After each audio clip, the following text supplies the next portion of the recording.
Уважаемые жители республики, добрый вечер. Продолжаю информировать вас о ситуации, что касается эпидемиологии.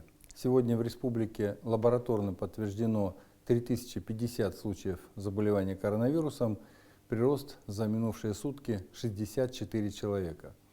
Под медицинским наблюдением находится 2112 человек, выздоровело 1343 человека, за последние сутки 38 человек. Продолжаю участвовать в заседаниях исполнительного комитета межрегионального общественного движения Коми-Войтер. На днях мы обсудили вопросы развития села и в том числе расширение финансовой поддержки сельхозпроизводителей. Реализация и переработка продуктов наших аграриев, и также привлечение жителей сельской местности к занятиям физической культурой и спортом.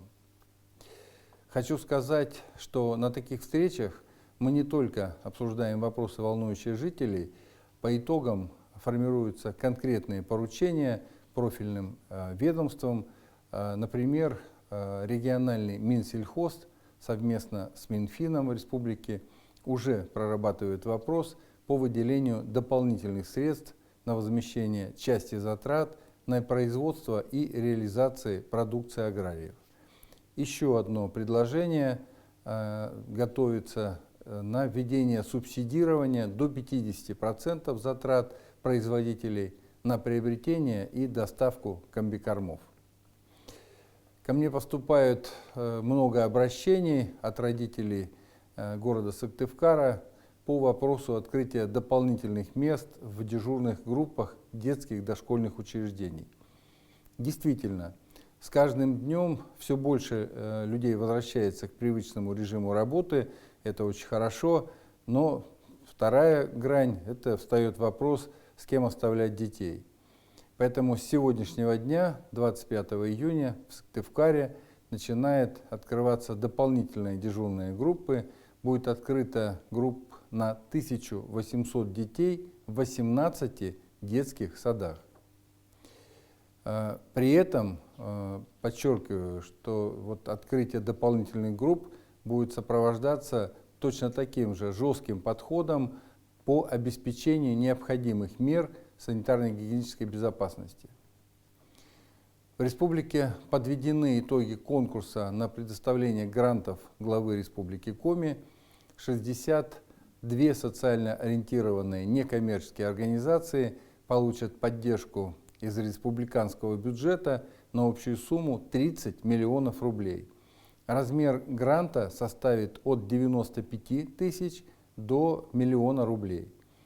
На конкурс поступили заявки из всех 20 муниципалитетов региона, и в этом году заявок было вдвое больше, чем в предыдущем. Куда пойдут средства? Средства будут направлены на благоустройство улиц, скверов, реализация различных образовательных проектов, установка спортивных комплексов, а также на поддержку семьи, материнства, отцовства, детства, социальную защиту граждан и патриотическое воспитание молодежи. Сегодня в республике, как и по всей стране, началось голосование по поправкам в Конституцию России. Проголосовать можно в любой удобный день с 25 июня по 1 июля. Лично я проголосовал уже сегодня на избирательном участке города Сыктывкара, это средняя образовательная школа 38. Убедился, что соблюдены все требования санитарной безопасности и действительно можно комфортно, без очереди проголосовать на участке. Еще раз хочу сказать свое отношение. Что такое внесение поправок в Конституцию России? Конечно же, это важнейшая страница в истории нашей страны. И как отметил президент России Владимир Владимирович Путин, всенародное голосование должно стать завершающим этапом конституционной реформы. Без этого ее проведение невозможно. И, конечно же, считаю, что каждый человек, которому не безразлично будущее нашего народа, нашей страны, должен обязательно принять участие в голосовании. Призываю не откладывать голосование на последний день, высказать свою гражданскую позицию.